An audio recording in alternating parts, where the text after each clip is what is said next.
అందరికీ నమస్కారం. ఈ వీడియోలో మనం చర్చించుకునే అంశం ఏంటంటే, జత్వానీ కేసులో బిగ్ ట్విస్ట్. అప్రూవర్గా మారినటువంటి పోలీస్ అధికారి దీంతో వైపీఎస్ల చుట్టూ బిగుస్తున్నటువంటి ఉచ్చు. గత 15 రోజులుగా ఆంధ్రప్రదేశ్ రాష్ట్రాన్ని కానీ మహారాష్ట్ర ముంబైని కానీ అట్టుడికిస్తున్న కాదంబరి జత్వానీ కేసు అంటే భారతదేశంలోనే ఇది ఒక సంచలనాత్మక కేసు అని చెప్పుకోవచ్చు. ఎందుకంటే ఒక ప్రైవేటు వ్యక్తిగతానికి సంబంధించిన ఒక సెటిల్మెంట్ని ఒక ప్రభుత్వం ఇన్వాల్వ్ అయ్యి ఆ వ్యక్తిని హింసించినటువంటి కేసు.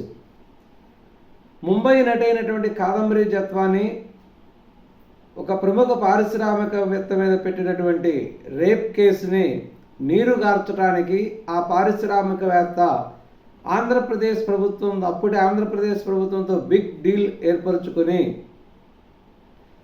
ఈ సమస్యని పరిష్కరించుకోవడానికి ఆ ముంబై నటిని అరెస్టు చేసి వాళ్ళ ఫ్యామిలీని విజయవాడ తీసుకుని వచ్చి దాదాపు 40 రోజుల పాటు రిమాండ్లో ఉంచి మానసికంగాను శారీరకంగాను వాళ్ళ కుటుంబాన్ని వేధించి ఈ రేప్ కేసును విరమింపజేసినటువంటి చర్యలలో ప్రభుత్వం మారిన వెంటనే దానికి ప్రతిచర్యలు మొదలైనవి చెప్పుకోవచ్చు. ప్రభుత్వం మారటంతో ఈ కేసులో ఉండేటటువంటి చీకటి కోణాలన్నీ కూడా బయటకు రావడం జరిగింది.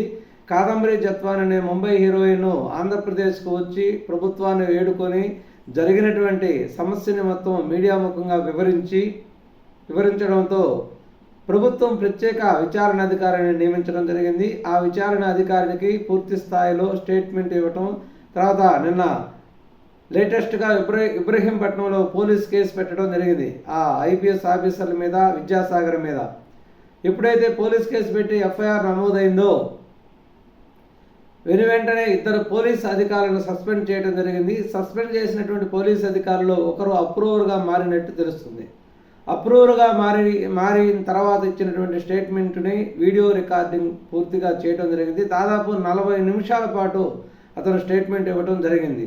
మనకు తాజాగా వస్తున్న వార్తలను బట్టి తెలుస్తుంది. దాదాపు నాన్ బెయిలబుల్ కేసు సంబంధించిన నాన్ బెయిలబుల్ సెక్షన్ మొత్తం కూడా వీళ్ళ మీద పెట్టడం జరిగింది. దాదాపు ఇవి జీవిత ఖైదు విధించబడేటటువంటి శిక్షలు, ఒక బెయిల్ రావడం కూడా కష్టం. అటువంటి కేసులు వీళ్ళ మీద నమోదైనాయని తెలుసుకోవచ్చు. కాబట్టి ఎట్టి పరిస్థితుల్లో కూడా ఈ వైపీఎస్లు లాంటి ఐపీఎస్లు తప్పించుకునే ఛాన్సే లేదని తెలుస్తుంది. కాబట్టి వాళ్ళ గుండెల్లో రైళ్లు పరిగెడుతున్నాయి. ఎందుకంటే ఒక ఏసీపీ స్థాయి అధికారి చేత వాళ్ళ బాస్ స్థాయి అంటే డీజీపీ ర్యాంక్ కలిగినటువంటి అధికారుల మీద ఎంక్వైరీ ఆఫీసర్గా నియమించినప్పుడు అందరూ కొంత ఆశ్చర్యానికి లోను కావడం జరిగింది. ఎందుకంటే దీంట్లో న్యాయం జరుగుతుందా, కింది స్థాయి అధికారి పై స్థాయి అధికారులను విచారిస్తుందా అని కొన్ని సందేహాలను వ్యక్తం చేయడం జరిగింది.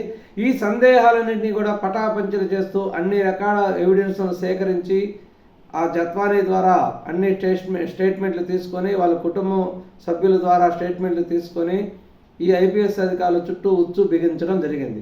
దీనికి మొదటి చర్యగా 2 పోలీస్ ఆఫీసర్లను సస్పెండ్ చేయడం జరిగింది. సస్పెండ్ అయినటువంటి పోలీస్ ఆఫీసర్లు అప్రూవర్గా మారి హనుమంతరావు, దాదాపు డీసీపీ ర్యాంకు అయినటువంటి హనుమంతరావు, ఒక సిఐ సత్యనారాయణ, వీళ్ళిద్దరిని కూడా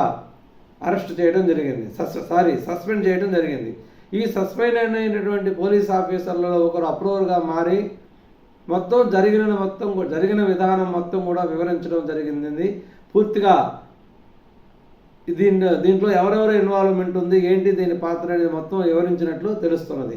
కాబట్టి ముందు దీంట్లో పెద్ద తలకాయలు కూడా బయటపడే అవకాశం ఉంది. టోటల్గా ఈ ఐపీఎస్ ఆఫీసులతో పాటుగా ఆ పెద్ద తలకాయలు అంటే గత ప్రభుత్వంలోని పెద్దలు కూడా పూర్తి స్థాయిలో దీనిలో